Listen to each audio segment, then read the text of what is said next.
할렐루야. 할렐루야. 귀한 목대주일 주님의 나오신 여러분들을 진심으로 환영하고 축복합니다. 우리 저희 옆에 계신 분들과 함께 인사할게요. 사랑하고 축복합니다 라고 서로에게 인사하겠습니다. 할렐루야. 사랑하고 축복합니다. 그리고 또 한 번 인사합니다. 오늘도 잘 오셨습니다. 서로에게 인사하겠습니다. 오늘도 잘 오셨습니다. 마지막으로 한 번 이렇게 인사합니다. 당신에게 좋은 일이 있습니다. 서로를 정리하시면서 응원하시면서 인사합니다. 할렐루야. 우리 성도님들에게 좋은 일이 좀 있습니다. 우리의 삶은 그리스도를 삶이 되었으면 합니다. 우리 찬양 주께 처음으로 우리 30대, 20대 예배하는 것인데요. 우리 찬양 처음 같이 불러보시면서 예수로 사는 삶을 살겠습니다라고 고백하셨으면 좋겠습니다. 찬양합니다.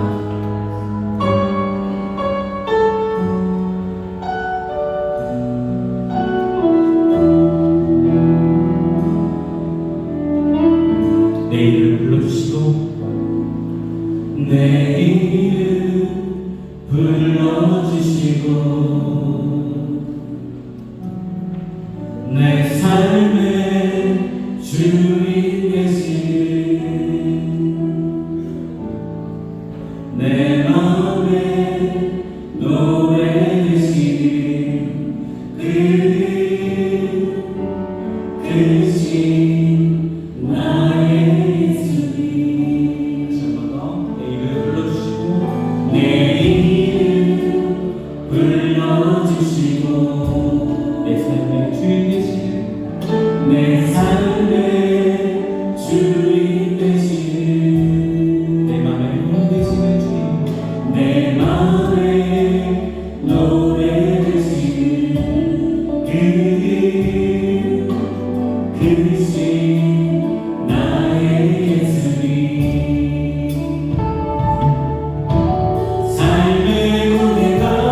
영광의 박수 올려드립니다. 할렐루야. 우리를 기쁘게 하여 주시는 주님께 힘차게 박수치면서 함께 기도드리겠습니다.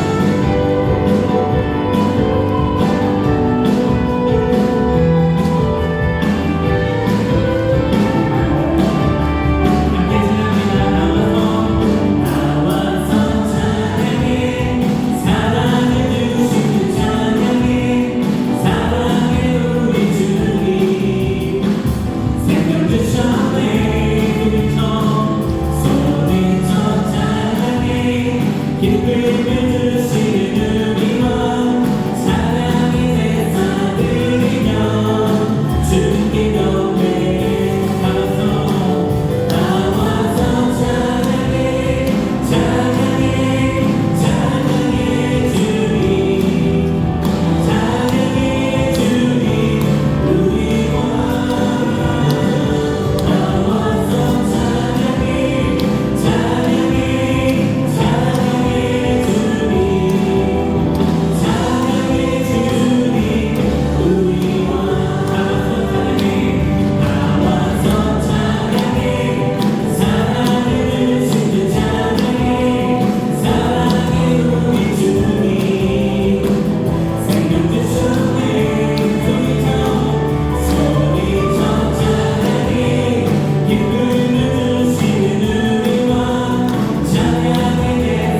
그에게 피하는 자는 복이 있도다. 너희 성도들아 여호와를 경외하라. 저를 경외하는 자에게는 부족함이 없도다. 젊은 사자는 궁핍하여 줄일지라도 여호와를 찾는 자는 모든 좋은 것에 부족함이 없으리로다. 아멘.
있사오니 이는 성령으로 잉태하사 공정녀 마리아에게 나시고 본디오 빌라도에게 고난을 받으사 십자가에 못 박혀 죽으시고 장사한 지 사흘 만에 죽은 자 가운데서 다시 살아나시며 하늘에 오르사 전능하신 하나님 우편에 앉아 계시다가 저리로서 산 자와 죽은 자를 심판하러 오시리라. 성령을 믿사오며 거룩한 공예와 성도가 서로 교통하는 것과 죄를 사하여 주시는 것과 몸이 다시 사는 것과 영원히 사는 것을 믿사옵나이다. 아멘.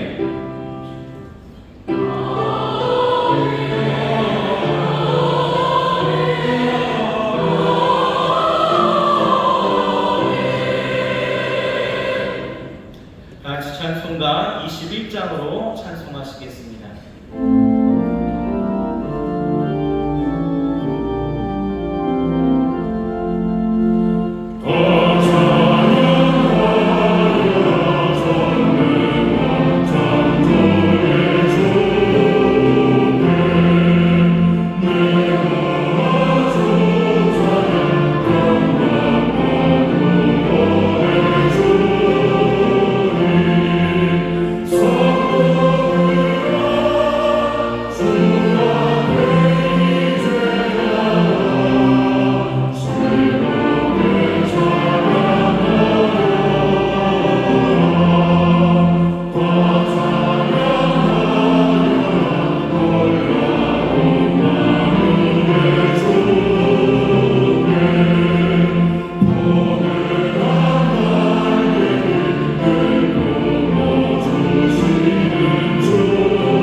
저희를 살리시고 주인 되시는 하나님 아버지, 지난 한 주간도 무더위와 세상과 싸우다 영혼의 의지와 힘을 얻고자 하나님 앞으로 나아갑니다. 저희들이 입술과 찬양과 경배를 받으시고 하는 은혜로 이곳에 채워 주옵소서. 저희 모든 하나님의 자녀들이 하나님을 영화롭게 하면 하나님께서 저희들을 영화롭게 해주신다고 하시오니 항상 저희들이 삶이 하나님의 영광을 위하여 살아가게 하여 주옵소서. 지난 8개월의 시간을 되돌아보면 모두가 하나님의 인도하심이고 은혜였음을 고백합니다.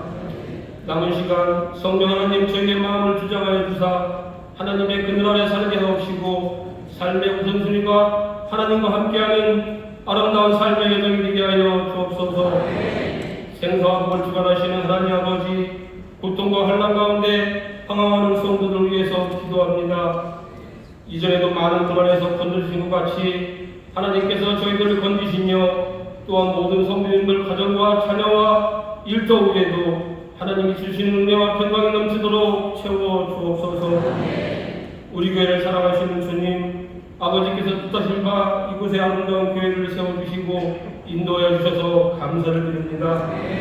저희 교회가 구원의 방주로서 믿지 않는 이웃을 위하여 더욱 섬기고 기도하게 하시고 주님만이 길이요 진리요 생명 되심을 전하는 복된 교회 되게 하여 주옵소서. 모든 행사를 주관하시는 주님, 예꿈, 청소년, 대학 청년, 장년에 이르기까지 많은 행사들을 은혜 가운데 마칠 수 있게 하심에 감사를 드립니다. 여호와를 경외하라. 지혜의 근본이요 거룩한 분을 하는 것이 실기의 근본이라 하셨사오니 제 교회의 어린 새싹들이 예수님을 만나게 하시고 바르게 자라 다음 세대의 끈으로 채워 주옵소서. 이들을 위해 교사로 수고하는 손길 위에도 늘 기쁨이 넘치게 하옵시며 사명 감당하기에 부족함 없도록 모든 여건들을 채워주시고 인도하여 주옵소서. 이 시간 말씀을 전하시는 최영호 담임 목사님과 함께 하셔서 들려지는 말씀이 하나님의 음성으로 듣게 하시고 말씀의 씨앗이 우리 옥토의 마음에 떨어져 30배, 60배, 100배의 결실을 맺게 하여 주옵소서. 이 말씀의 열매가 나 혼자만 누리는 것이 아니라 함께 말씀의 열매를 나눌수록 우리의 마음을 넉넉하게 하옵소서. 찬양으로 영광 걸리는 기쁜 소리가 들리는 찬양대를 축복하셔서 그들의 찬양이 하나님의 영광이 충만하게 하시고 주의 거룩함이 넘치게 하여 주옵소서. 찬양 가운데 주님의 은혜의 강물이 흐르게 하시고 마음과 육신이 온전히 주님으로 채워지게 하여 주옵소서. 오늘도 보이지 않는 곳에서 수고하는 손길들이 있습니다. 무명으로 섬기지만 주님께서 그 섬기는 손길을 기억해 주시고 주님의 선한 길로 인도하여 주옵소서. 79주년 광복의 의미를 다시 한번 마음에 새기게 하시며 이 나라를 영원히 사랑하시는 예수님의 이름으로 감사하며 기도드립니다.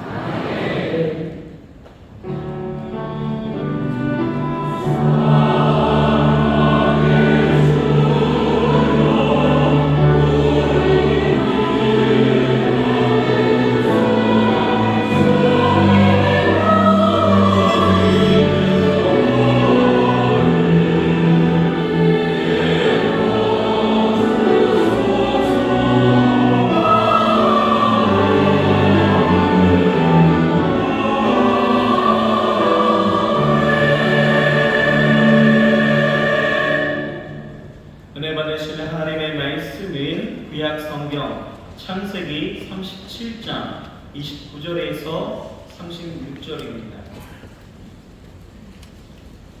창세기 37장 29절에서 36절의 말씀을 봉독하겠습니다.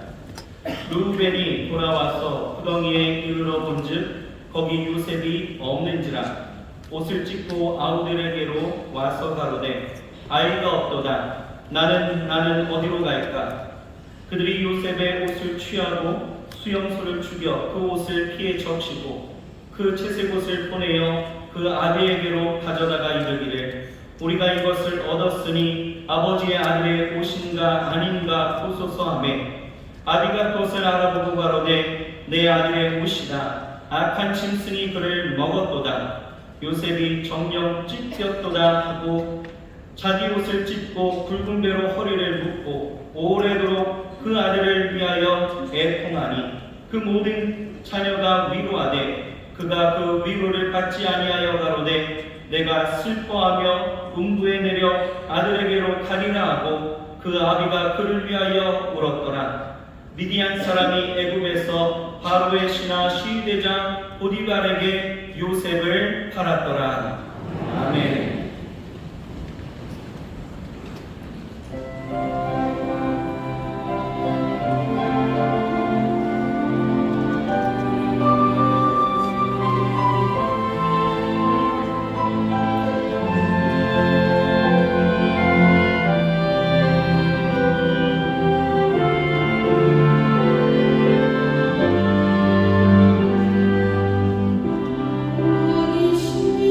나의 하나님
주를 찬양하며 또 주 앞에 감사하며 모였습니다. 주께서 우리의 예배를 받으시고 또 예배하신 귀한 은혜를 넘치게 채우실 줄 믿습니다.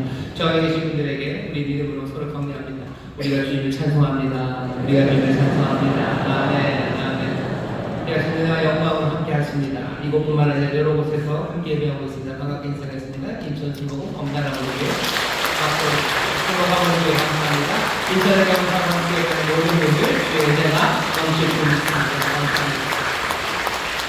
본교회 구속성전에서 예배하십니다. 2층 베드레헴 성전, 4층 또 국제회의실, 5층 잠옷실에서 예배하시는데 곳곳마다 주의 은혜가 넘칩니다. 우리 격려하며 박수해 주시죠. 고맙습니다.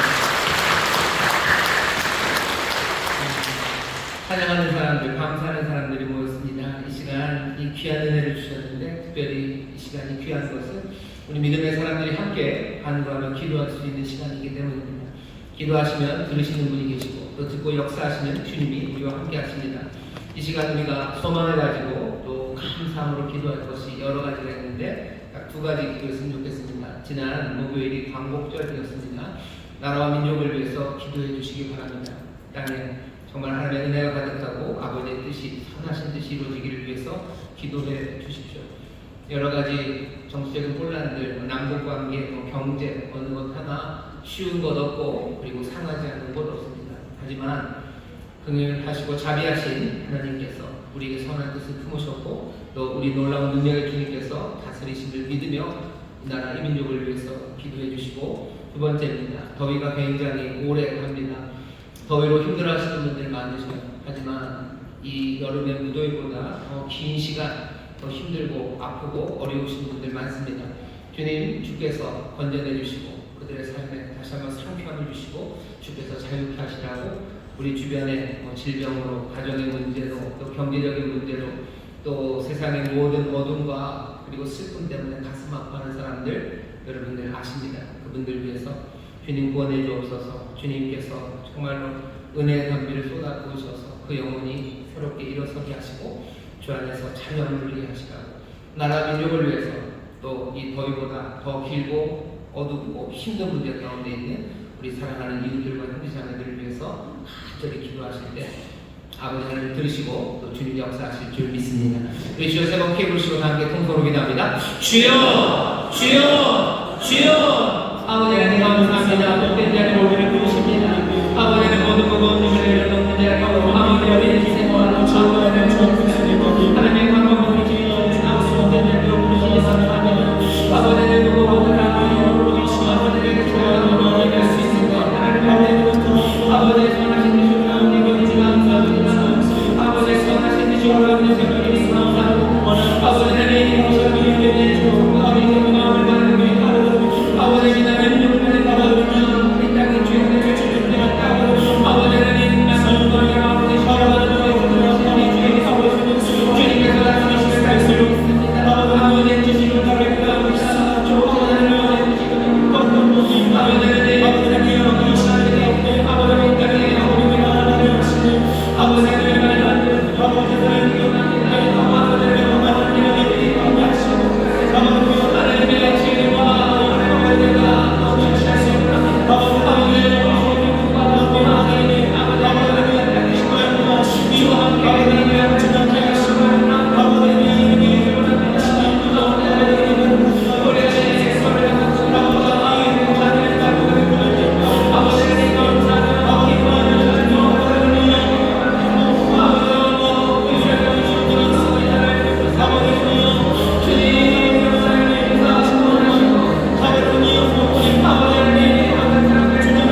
믿사오니 주와 다스리시는 이 땅이 주의 놀라우신 지혜와 능력 가운데 변화되게 하여 주옵소서. 아버지의 혼란과 부조리 멈추게 하여 주옵시고 아버지의 허망한 것에 무너져 내리는 이 나라의 민족이 되지 말게 하여 주옵시사. 오직 진리 안에서 기뻐하며 아버지에게 주 안에서 감사하는 귀한 민족 되도록 주님 인도하여 주시옵소서. 이를 위하여 성령님 우리 가운데 운행하시며 역사하시는 줄 믿사오니 아버지는 믿음의 자녀들마다 성령으로 충만하게 하시사 이 땅에 복이 되게 하실 줄 믿사오니 주여 복음을 말하게 하시고 진리로 살아가게 하여 주옵시며 아버지 많은 사람들에게 하나님의 은혜와 그 능력을 증거하는 우리 모든 성도들과 교회들이 되게 하여 주시옵소서. 이 땅에 하나님이 향하신 놀라우신 섭리와 그 귀하신 뜻이 이루어질 줄 믿사오니 주여 끝까지 기도하며 아버지 맡겨진 사명 감당하는 데 부족함이 없도록 우리를 붙잡아 주시옵소서. 사랑하는 성도들 어려운 일을 위하여 기도하오니 이 중보의 기도에 응답하여 주실 줄 믿습니다. 아버지 오래 무더위보다도 더 오래고 아버지 무더위보다도 더 힘들게 하는 문제 가운데 갇힌 이들 주여 주께서 상쾌하게 하시며 주여 주께서 은혜의 강물 놀라운 샘솟는 기쁨으로 채우실 줄 믿사오니 삶의 변화가 시작되게 하여 주시옵소서. 새해를 행하시는 주님을 보게 하여 주시옵소서. 주님이 손잡아 일으켜 세워주옵시며 주님이 강건하게 하실 줄 믿사오니 주여 놀라운 표정이 우리 가운데 넘치게 하여 주시옵소서. 주의 영광으로 가득한 삶들이 되게 하여 주시옵소서. 기도를 통해 행하시는 주의 능력을 우리로 보게 하실 줄 믿사오니 주여 우리의 간구하는 것 남김없이 응답하여 주실 줄 믿습니다. 놀랍게 응답하여 주실 줄 믿습니다. 주여 우리로 그 영광의 증인들이 되게 하여 주옵소서. 아버지 특별히 기도합니다. 질병으로 나가는 이들 주님이 치료하여 주시사 주의 강건함으로 일어서게 하여 주옵시며 아버지의 내 가정의 문제로 눌려있는 그 삶에 주의 강력한 빛 비추시고 주님께서 길을 열어주시사 하나하나 회복되는 가정들이 되게 하여 주시옵소서. 경제적으로 어려운 시절을 살아갑니다. 아버지 하나님 주 앞에 감사하는 우리가 되게 하여 주옵시고 아버지 하나님 성실하게 맡겨진 일을 감당하는 우리 모두가 되게 하여 주시사 하나님의 손으로 채우시는 하늘의 신령한 복과 땅에게 있는 것들을 누리게 하여 주옵시며 많은 사람들에게 하나님의 생명을 전하는 부유한 자들 되도록 아버지 하나님이시여 복에 복을 더하여 주시옵소서. 오늘 귀한 시간 주 앞에 나왔습니다. 예배하는 이 자리에 주의 음성 듣게 하여 주옵시고 다시 한번 주 안에서 새 소망을 품는 하나님의 백성들 되게 하여 주옵시며 주여 주가 주시는 놀라운 능력으로 충만케 하시는 기력의 예배가 되게 하여 주시옵소서. 주님 이 시간 우리와 함께 하심을 믿습니다. 주님 이 시간 우리 가운데 역사하시는 줄 믿습니다. 믿음으로 영접하여 이 큰 은혜를 우리 모두가 한 사람 남김없이 풍성하게 누리게 하여 주옵소서. 감사드리며 예수님 이름으로 축복하며 기도하옵나이다. 아멘. 저에 계신 분들에게 믿음으로 힘차게 격려해 주시며 주님이 역사하십니다. 기적이 일어납니다. 아멘. 주님이 이 땅을 다스리시는 줄 믿습니다. 주님이 새롭게 하시는 줄 믿습니다. 이런 소망으로 움직이시고 또 뜨겁게 기도하며 나가는 우리 모든 성도들 되시기를 주의 이름으로 축원합니다. 오늘 창세기 37장 29절부터 36절까지 말씀을 본문으로 위로받기를 거부하는 사람들이라는 제목으로 말씀을 하는 겁니다. 위로받기를 거부하는 사람들입니다. 위로를 좀 하면 받으면 좋을 텐데 여기 오늘 성경 본문을 보면 야곱이 위로받기를 거부합니다. 위로한다는 건 그런 거죠. 슬프고 삶이 무너지고 막 깨진 사람들 다시 일상으로 돌아오라는 이야기입니다. 그래서 평온을 찾으라는 그 위로예요. 그런데 그런 위로 받는 것을 거부합니다. 야곱이 거부합니다. 우리가 이 말씀을 읽으면서 훅 드는 생각은 슬픔이 컸나 보다. 야곱이 그렇게 사랑했던 요셉, 자기가 그렇게 사랑했던 요셉이 죽었다는 이야기를 듣고 여기 야곱이 마음이 무너졌나 보다. 너무너무 슬퍼서 사람들이 다시 평안을 찾으라는 그 이야기를 거부하고 계속 슬퍼하겠다고 말할 만큼 그렇게 지금 모든 것들이 무너졌나 보다 라고 생각하며 야곱의 슬픔에 우리가 동참할 수도 있습니다. 하지만 위로받기를 거부한다는 건 어쩌면 회복되지 않은 슬픔에 관한 이야기는 아닙니다.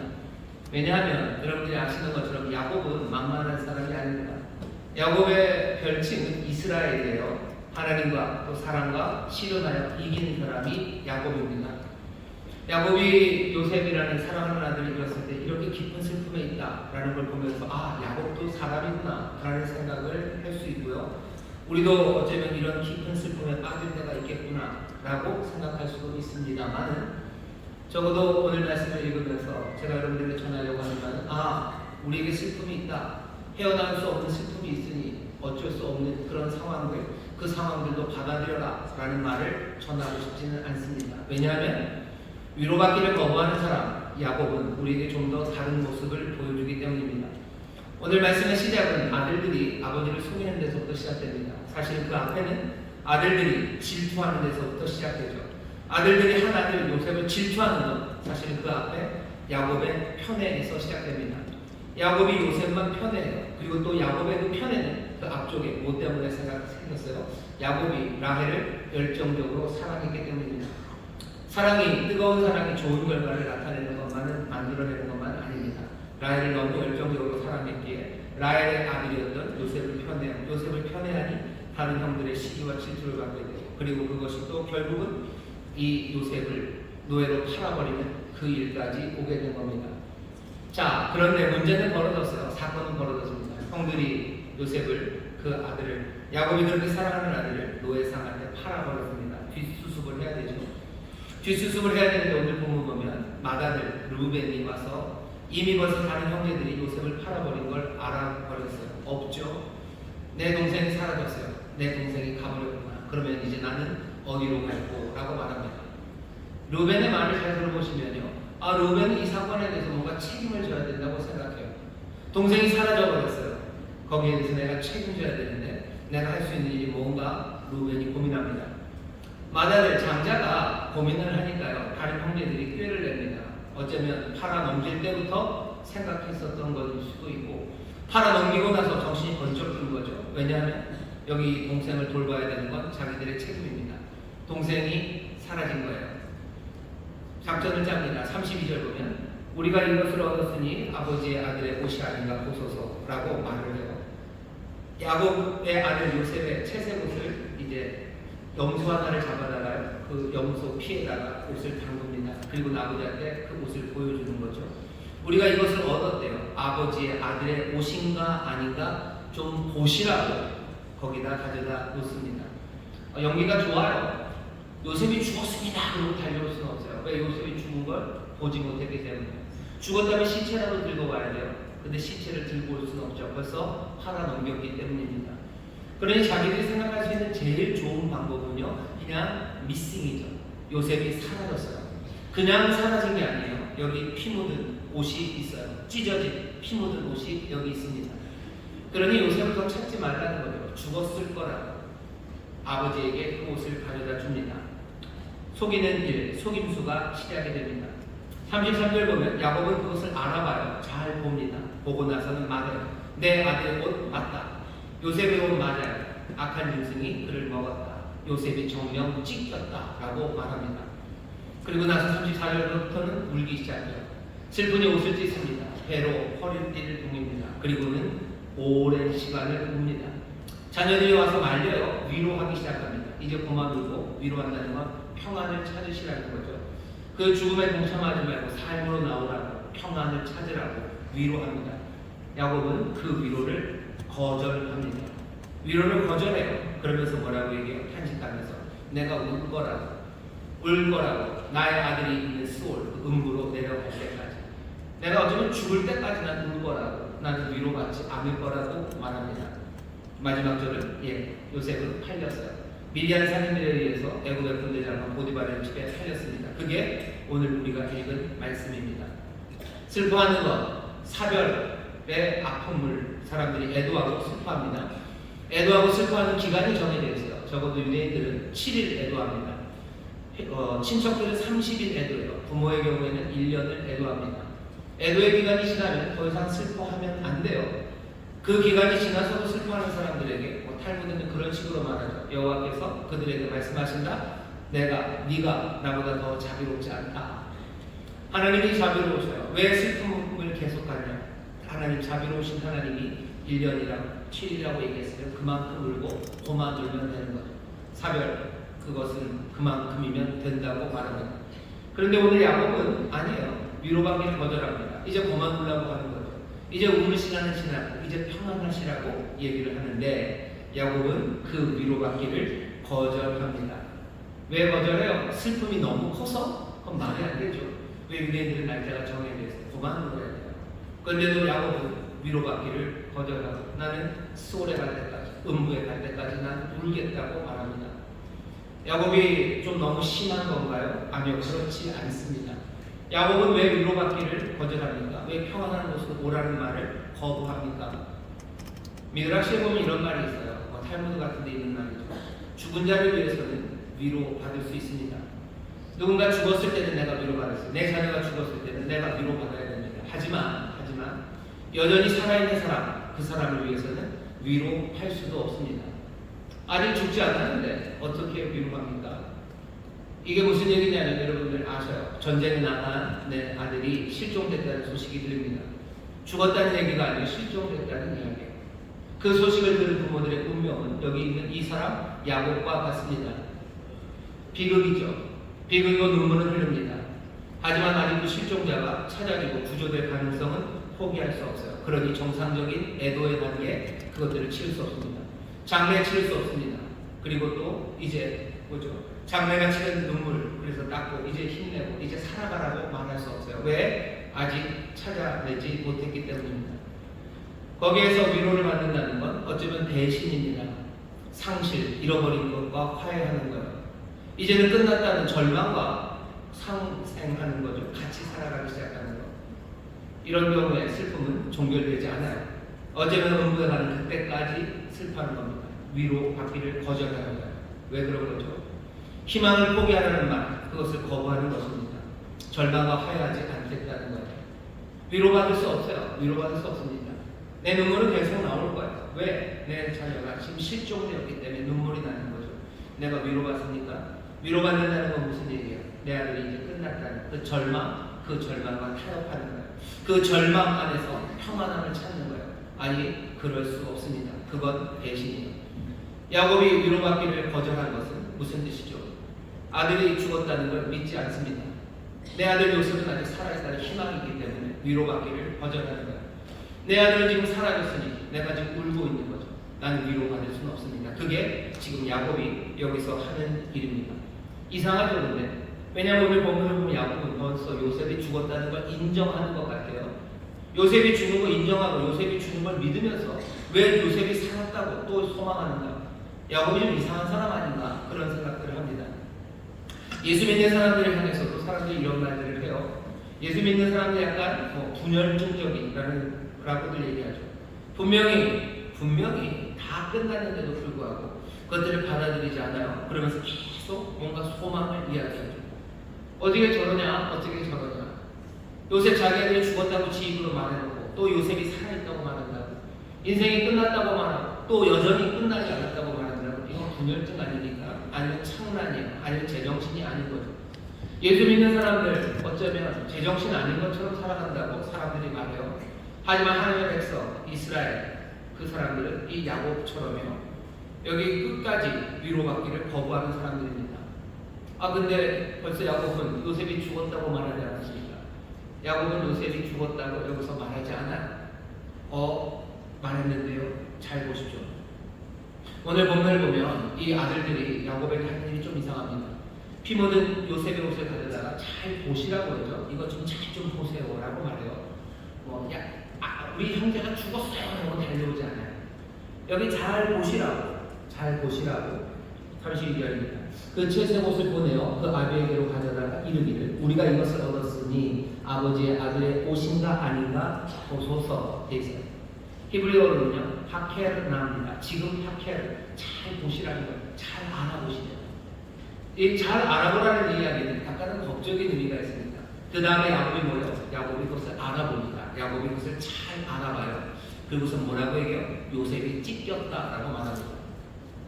이 의미가 뭔지 좀 알아보시려면 여러분들 출애굽기 22장에 있는 말씀을 좀 보시면 출애굽기 22장에 보면 뭔가 남의 것을 맡은 사람, 책임지고 보호해야 되는 사람의 이야기가 나옵니다.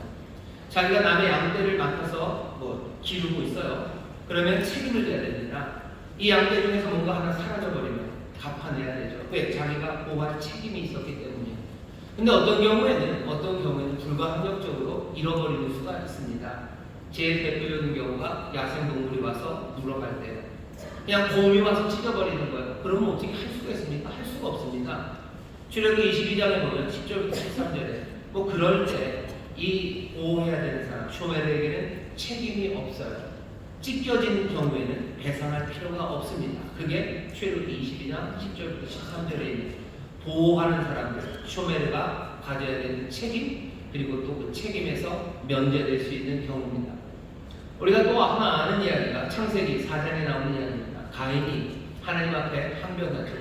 네 동생 어디 있냐? 라는 여호와 하나님의 그 질문에 가인이 대답합니다. 내가 내 동생을 지키는 사람입니까?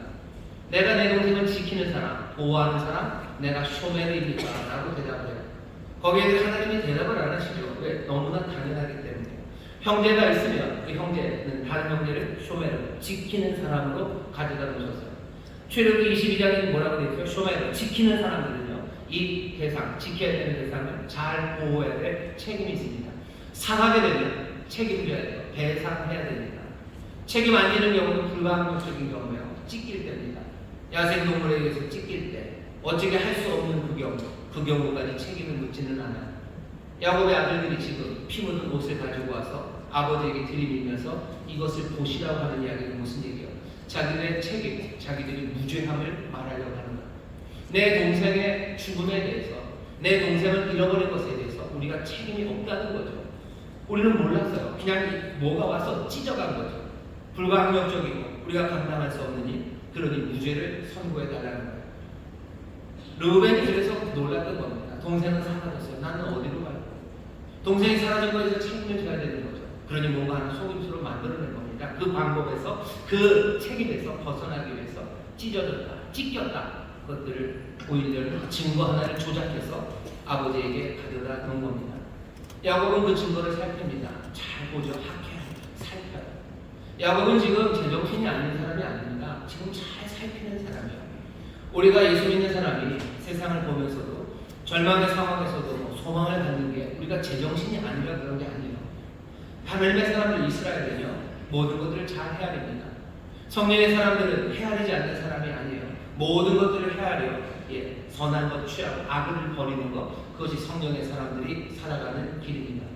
우리는 세상에 대해서 눈 감고 무지하지 않아요. 세상을 아무렇게나 보지 않아요. 학회 잘 봅니다. 야곱이 잘 봅니다. 그리고 판단을 내려요. 요셉의 옷 분명히 맞아요. 옷은 찢겨져 있어요. 그리고 피가 묻어 있어요. 그러니 결론이죠. 요셉은 찢겼다. 요셉이 찢겼다라는 그 말은 형제들에게 무죄를 선고하는 겁니다. 너네들이 요셉의 죽음에 대해서 너희 책임은 없다라고 말하는 거예요. 악한 짐승이 요셉을 먹었다, 요셉이 찢겼다라는 게 야곱이 요셉의 죽음을 인정하는 건 아닙니다. 네 형제들, 내가 가진 증거는 여기까지야. 판사가 판결을 해야 돼요. 뭔가 심증은 있습니다. 하지만 심증대로 판결할 수는 없어요. 증거는 여기 있어요. 그 증거를 다 확인하고 형제들, 그 아들들에게 무죄, 너희는 책임이 없다는 이야기까지 한 거죠. 그리고 나서 위로받기를 거절하는 이 야곱의 태도에서 우리는 알 수 있습니다. 야곱은 요셉이 죽었다는 그 형제들, 아들들의 말을 믿지 않아요. 요셉은 여전히 살아있을 거라고 야곱은 분명히 소망합니다. 그러면서 우는 거예요. 언제까지? 내가 서울 음부에 내려갈 때까지 난 울면서 이 소망을 놓치지 않겠다는 게 야곱입니다. 이런 야곱으로 설명하는 것이 우리가 이제껏 알았던 이스라엘, 그 야곱의 성품 내지는 살아왔던 길에 잘 어울립니다. 야곱은 지금 그렇게 이 소망을 놓치지 않아요. 오늘 설교의 제목입니다. 위로를 거절한다는 것. 그것은 뭐죠? 그것은 계속해서 희망을 가지겠다는 거예요. 내가 위로를 거절하겠다는 건 계속해서 절망과 타협하고 절망으로 평안함을 얻는 것, 그것들을 거부하겠다는 겁니다. 결국 어떻게 되죠? 결국은 요셉 살아있어요. 그리고 아버지는 아들을 다시 만납니다. 이스라엘, 이 야곱만 그랬던 건 아니에요. 이스라엘은, 하나님의 백성은 이스라엘은 정말로 위로받기를 거절하는 사람들입니다. 슬픈 사건이 있었어요. 언제냐면 이스라엘 백성들이 바벨론으로 끌려갑니다. 온 예루살렘이 쫄딱 망하고 완전히 황폐, 초토화가 되고 몽땅 다 포로로 끌려가요. 얼마나 슬픕니까? 예레미야서 31장에서는 이 사건을 기록합니다. 예레미야 31장 15절에 보면 이렇게 되어 있어요. 나 여호와가 이같이 말하노라. 라마에서 슬퍼하여 통곡하는 소리가 들리니 라헬이 그 자식을 위하여 애곡하는 것이라. 그가 자식이 없으므로 위로받기를 거절합니다.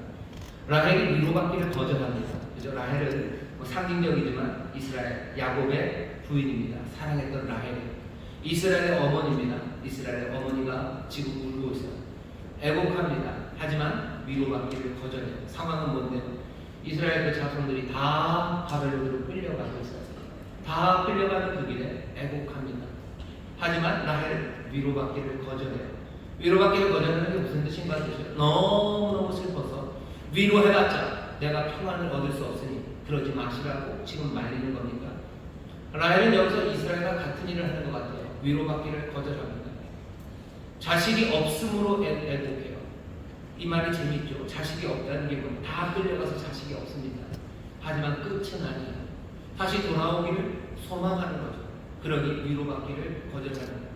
다 끌려가서 이제 다 죽은 거예요. 그러니 절망, 아들 없는 셈 치고 사셔요. 이제는 못 올게 갔으니 거기서 뭐 잘 살기를 바라고 그냥 사셔요.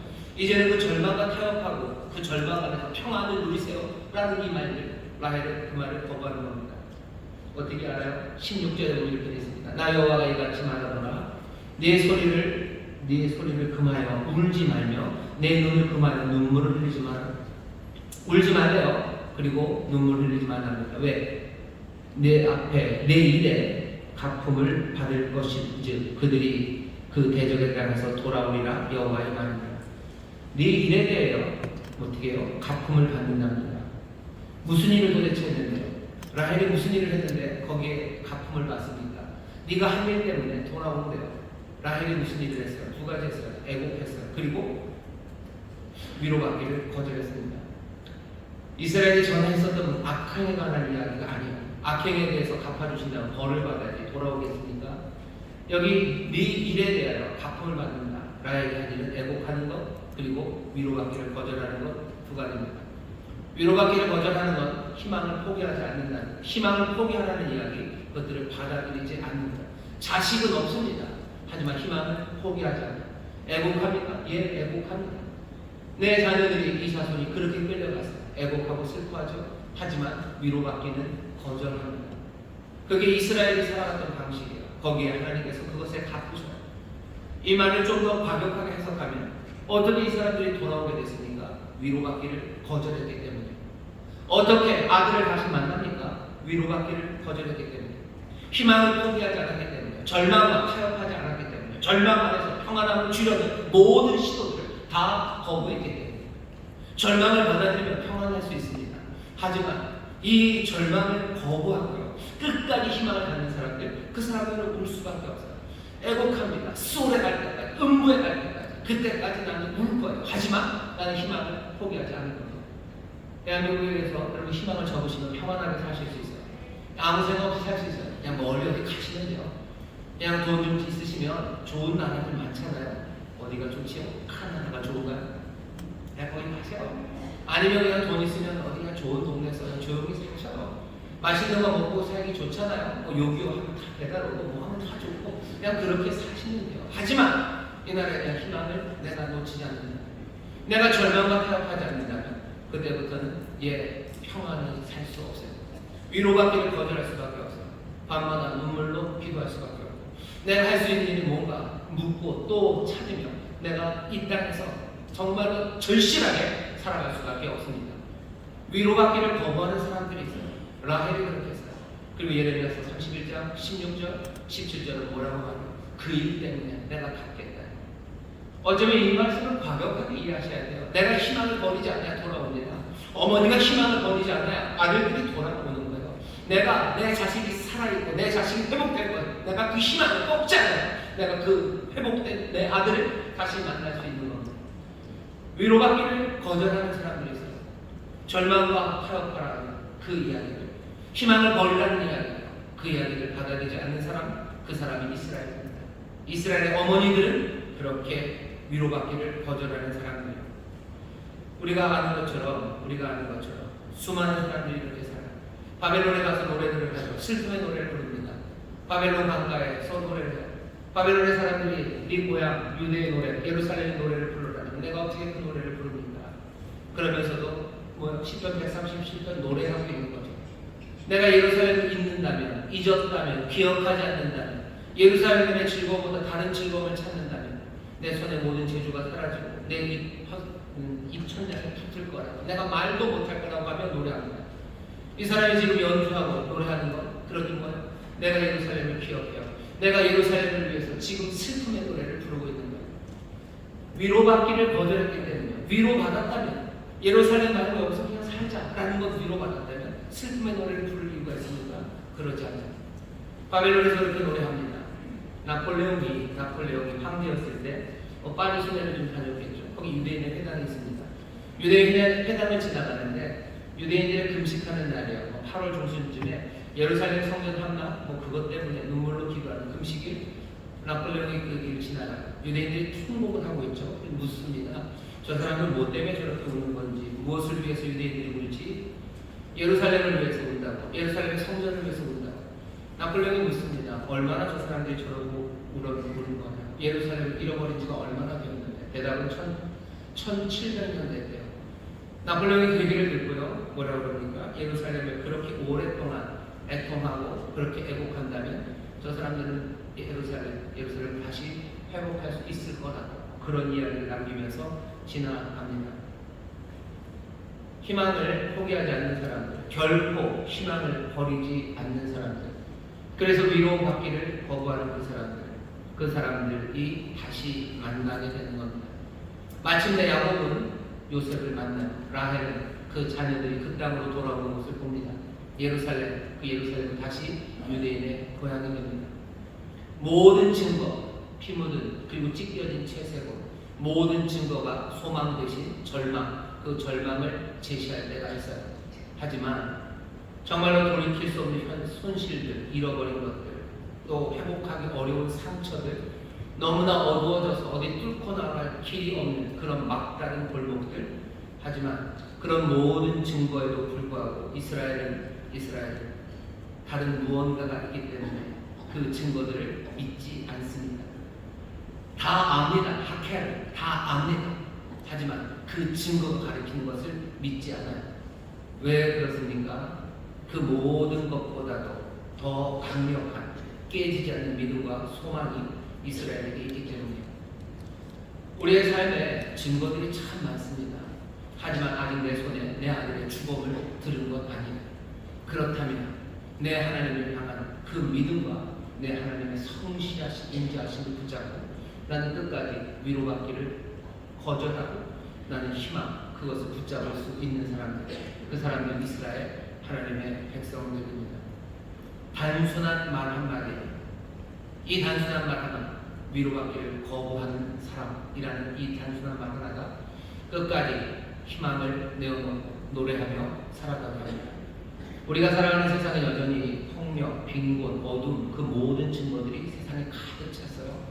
그러니 사람들은 우리를 위로하려고 하죠. 희망을 버리기, 그리고 절망과 타협하기, 그 가운데 평안히 살아가기를 원합니다. 그렇게 하라고 위로해요. 하지만 세상은 그렇게 할지 몰라도 이스라엘 하나님의 백성들은 위로받기를 거부하는 사람입니다. 포기하기 쉽죠. 내 가정 포기하기 쉽습니다. 포기한다는 게 여러 가지 의미예요. 기대를 접어버리는 거죠. 그냥 이런 거예요. 사람들이 하는 말에서 이번 생은 망했어요. 그죠? 이번 생은 망했으니 다음 생에라는 말로 위로합니다. 그러면서 망한 이 세상, 망한 이 삶, 어두워져 버리고 엉망이 되는 그곳에 절망과 타협하며 살아가라는 거예요. 그렇게 살아가라고 세상은 말하고 그렇게 위로합니다. 하지만 아니, 이 위로를 거부하는 사람들이 있어요. 끝까지 위로받기를 거부하는 사람들. 그래서 애통하며 애곡할지라도 위로받기를 거부하는 사람. 야곱이 그랬어요. 라헬이 그렇습니다. 예수님도 또 우리에게 뭐라고 말씀하십니까? 울면서 씨를 뿌리러 나가는 사람들, 그 사람들이 기쁨으로 단을 거두네요. 울며 씨를 뿌립니다. 위로받기를 거절하는 것, 씨 뿌릴 필요 없어요. 이 땅은 이제 황폐해졌고 이 땅에서 더 이상 뭔가 생명이 나올 수가 없어요. 씨 뿌리지 말고 더 이상 울지도 말고 이 굳어버린 이 땅에서 그냥 살아가라는 거죠. 있는 거 캐먹고 살고 아니면 씨 뿌리는 대신에 다른 방법이 있지 않겠냐라고 우리에게 말합니다. 하지만 주님은 아니, 울면서라도 씨를 뿌리며 나가는 사람들, 그 사람들이 기쁨으로 단을 거둡니다. 위로받기를 거부하는 사람들, 그 사람들이 예수의 사람들입니다. 하나님은 우리를 위로하셔요. 위로하는 말씀 중에 제일 유명한 말씀은 이사야서 자, 1절입니다. 위로하여라, 위로하여라. 내 백성 위로하여라. 그 위로는 받아야 돼요. 왜? 그 위로는 소망의 위로입니다. 복역의 때는 끝났고 죄는 사함을 받았어요. 소망으로 그를 위로하는 위로, 그것으로 소망으로, 희망으로 우리가 평안함을 누린다면 그건 받아야 되겠지만, 절망으로 그를 위로하는 그 모든 위로를 우리가 거절하기 시작해야 합니다. 시편 77편에 보면 또 위로를 거절하는 이야기가 나와요. 시편 77편 1절에서 2절입니다. 이렇게 시작이 돼요. 내가 음성으로 하나님께 부르짖으리니 하나님께 내 음성으로 부르짖으면 내게 귀를 기울이시리로다. 2절입니다. 나의 환난 날에 내가 주를 찾았으며 밤에는 내 손을 들고 거두지 아니하였으며 내 영혼이 위로받기를 거절하였도다. 부르짖습니다. 하나님께 부르짖어요. 내가 부르짖으면 하나님이 들으실 거라고, 내게 귀를 기울이실 거라고, 그러니 부르짖습니다. 환난 날, 어려운 날에 위로받지 않아요. 이 사람은 환난 날에 주를 찾습니다. 밤에 내 손을 들고 거두지 않습니다. 밤이라는 어두운 시간에 이 사람은 그 밤에 위로를 받지 않아요. 밤의 어두운 세상에 그냥 위로받고 그냥 잠들라는 그 말 듣지 않습니다. 손을 들고 거두지 않습니다. 그 눈물이 멈춰도 된다는 이야기에 귀 기울이지 않아요. 끝까지 든 손을 거두지 않고 내 영혼이 위로받기를 거절합니다. 나는 위로받고 싶지 않습니다. 나는 이 소망을 끝까지 붙잡은 겁니다. 이 소망 때문에 내가 이 밤에 내 손을 내리지 못해요. 이 소망 때문에 나는 하나님을 향한 부르짖음이 멈춰지지 않아요. 이 소망과 이 희망 때문에 내 마음은 무너지고 찢겨지고 눈물이 날지라도 나는 위로받기를 거부하는 사람입니다. 3절에 보면 이렇게 되어 있어요. 내가 하나님을 생각하고 불안하여 근심하니 내 심령이 상합니다. 위로받으면 좋죠. 심령이 상할 일 없죠. 근심하고 마음이 두근거릴 일 없죠. 하지만 희망을 버리지 않으면 나는 하나님을 생각하면 내 마음은 두근거리고 내 심령은 상해요. 그래도 나는 위로받기를 거절합니다. 하나님과 사랑과 씨름하는 사람으로 이스라엘을 부르셨어요. 우리는 씨름하면서 합니다. 씨름하는 건 늘 두렵고 떨리는 일이에요. 상하는 일이에요. 그리고 손 내릴 수 없는 일입니다. 우리가 험한 이 세상을 싸우며 나갑니다. 저 높은 곳에 우뚝 서는 그날까지 내 주여 내 발 붙드사 나로 그곳에 서게 하소서. 주께서 내 손을 붙들어 내 손 들고 밤에 기도하는 나를 도우시는 분, 성령님께서 우리를 도우실 겁니다. 말할 수 없는 탄식으로 우리를 도우시는 분, 뭐라 기도할 수 없는 우리들, 왜 뭐라고 기도할지 못합니까? 우리가 보는 것을 믿지 않기 때문에. 우리가 보이는 소망으로 구원받는 거 아닙니다. 누가 보이는 것을 소망하겠습니까? 보이지 않는 것들을 소망해요. 보이지 않는 것들을 소망하는 사람들은 믿음으로 참고 기다려야 합니다. 그 시간에 우리가 마땅히 빛만 알지 못하는 성령께서 말할 수 없는 탄식으로 우리와 함께 기도하시고 또 하나님의 뜻대로 성령님께서 우리를 위해 간구하십니다. 성령님과 함께 눈물 흘리며 애곡하며 손 내리지 못하고 가는 사람들, 성령의 힘과 능력으로 씨름하며 나가는 사람들, 그 사람들이 위로를 거절하는 하나님의 사람입니다. 위로받기를 거절하십시오. 절망으로 우리를 안심시키려는 사람들, 절망과 타협하게 만드는 사람들, 그런 모든 이야기, 그 이야기들을 다 떨쳐버리고 끝까지 눈물을 흘리면서라도 위로를 거절하고 손들고 주 앞에 씨름하며 나가는 사람들, 그 사람들이 하나님의 백성들입니다. 시편 77편을 3절 그 이하로 쭉 보면 다 그런 이야기예요. 끝까지 나갑니다. 하나님께서 몸부림치다가 왜 이러시냐고 몸부림치면서 하나님의 은혜와 영광을 또 노래하면서 끝까지 말하고 선포하고 묵상하고 부르짖으며 77편을 걸어갑니다. 하나님의 사람들, 우리가 살아가는 길이 우리에게 소망을 주셨다는 것이, 우리에게 그 큰 은혜와 그리고 변치 않는 사랑을 우리에게 보이셨다는 것이, 우리로 인해서 소망과 믿음으로 살아가게 한다는 것이 어떤 의미인지 다시 한번 확인하셔야 됩니다. 그 소망, 그 믿음, 그 사랑이, 그 변치 않는 인자하심이 우리와 함께하기에 우리는 위로를 거부하는 사람들, 희망, 그 희망을 포기하기 사람들이 우리 요구할 때 어떤 경우라도 그 모든 것들을 다 거부합니다. 절망과의 타협, 절망, 그것을 받아들임으로써 얻게 되는 모든 평안, 그것들을 다 치워버리는 사람들, 그 사람들이 우리들입니다. 울며 치를 뿌리시던 그 밤에 높이 든 그 손을 거두지 마셔. 우리의 영혼이 위로받기를 거절하며 나는 그 희망을 붙잡고 눈물로 걸어갑니다. 그 사람들이 아들을 만날까요? 그들이 자녀들이 돌아오는 것을 봅니다. 그들이 약속하신 그 거룩한 성, 그 새하늘과 새 땅, 하나님의 은혜가 우리 가운데 임하는 것을 봅니다. 하나님의 자녀들답게 살아가시고 믿음으로 또 눈물로 씨를 뿌리며 나가는 여러분 되시기를 주의 이름으로 축원합니다. 기도하겠습니다. 하나님, 여기 위로받기를 거부하는 사람들이 있습니다. 절망에 적응하고 아버지의 절망과 타협하여 평안을 누리는 아버지는 그런 상황 아니라 하나님의 백성들 이스라엘은 아버지 하나님을 씨름하며 나가는 사람들은 저 높은 곳에 우뚝 서는 때까지 주께서 우리의 발을 붙잡으시고 성령님 우리와 함께 하시니 애곡하며 눈물로 또 몸부림치며 아버지 하나님의 은혜를 구하며 아버지 하나님 끝까지 희망을 놓치지 않는 하나님의 사람들 되게 하여 주옵소서. 아버지의 뜻이 이루어질 것을 아버지는 끝까지 놓치지 않는 자들입니다. 섣불리 쉽사리 아버지는 절망과 타협하지 말게 하여 주옵시고 성령님 우리에게 사랑의 은사를 주셔서 모든 것을 견디며 참으며 또 기뻐하며 견뎌나가는 하나님의 사람들 되게 하여 주시옵소서. 이 시름에 주님이 우리와 함께 하심을 믿습니다. 이 시름에 성령님 우리의 힘과 능력이 되심을 믿사오니 주여 이 일에 승리케 하여 주실 줄 믿습니다.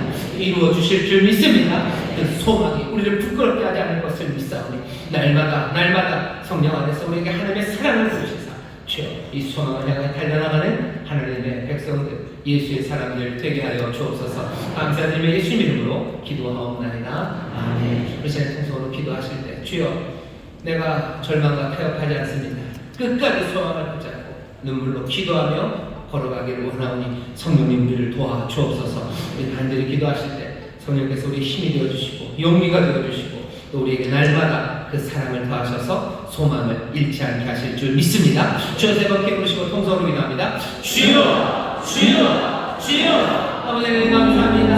아버지는 우리가 아버지는 정신 차리는 사랑하는 아버지는 그녀를 사랑하는 사람입니다. 아버지는 모든 친구들 아버지 아버지는 절망이라는 모든 친구들이 자고 넘칠 때는 아버지는 이 아버지는 인간이 우리가 내 절망이 소원을 구원을 아버지는 이 절망의 끝에 아버지는 주여 주여 주여 주여 우리가 주여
우리의 마음 깊은 곳에 주여 위로받기를 거절하는 사람이라는 아버지는 귀한 문구가 새겨지기를 원합니다.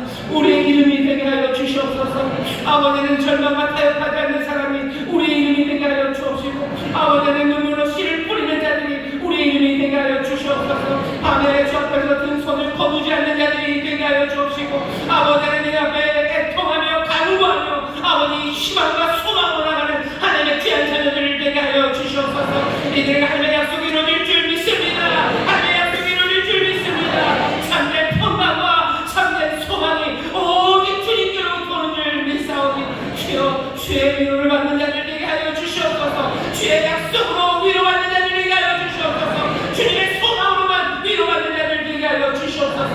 아버지 세상이 우리에게 절망 그것들을 받아들이라고, 아버지 그 절망 안에서 평안을 누리라고 말하는 아버지는 이 교묘하고 아버지는 이 악한 말들에 우리가 넘어가지 말게 하여 주옵시고, 아버지 혹여라도 아버지는 우리가 약하고 교묘한 말들을 아버지 어리석게 내뱉는 자들 되지 말게 하여 주옵시며, 오직 서로를 향하여 아버지는 이 위로받기를 거절하라고, 희망을 놓치지 말라고, 주님이 역사하신다고 끝까지 주님 앞에 눈물로 나아가자고 아버지 격려하는 우리 믿음의 사람들, 아버지의 귀한 믿음의 공동체가 되게 하여 주시옵소서. 주여 이 백성들을 통하여 영광 받으실 줄 믿습니다. 이 백성들을 통하여 오히려 온 세상이 복을 얻게 될 줄 믿사오니 주여 주여 누구가 뭐라 해도 아버지는 우리에게 보이신 길, 주님이 우리를 인도하시는 그 길, 위로받기를 거절하는 이 길을 아버지 믿음으로 걸어가는 우리 모든 성도들 되게 하여 주옵소서.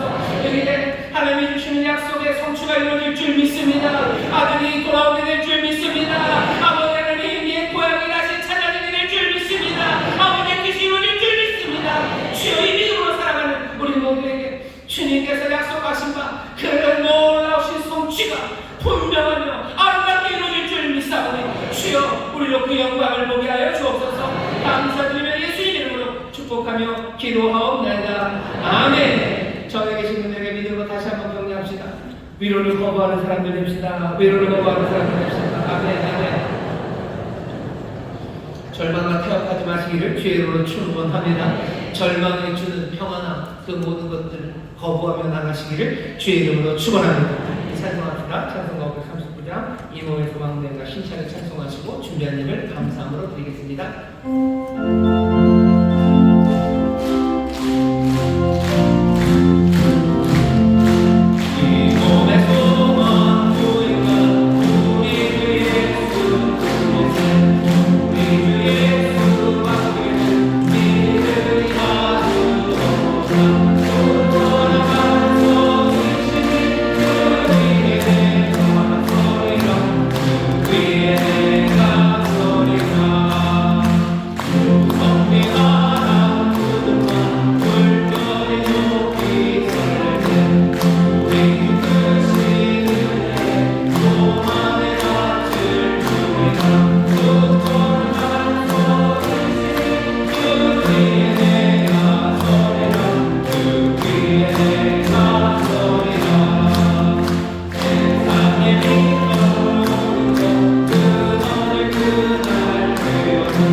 예배드리겠으니 감사합니다. 아멘. 하나님이 사랑하시는 담임 목사님 단위에 세워주시고 저희들에게 은혜의 말씀, 진리의 말씀을 전해주시니 감사합니다.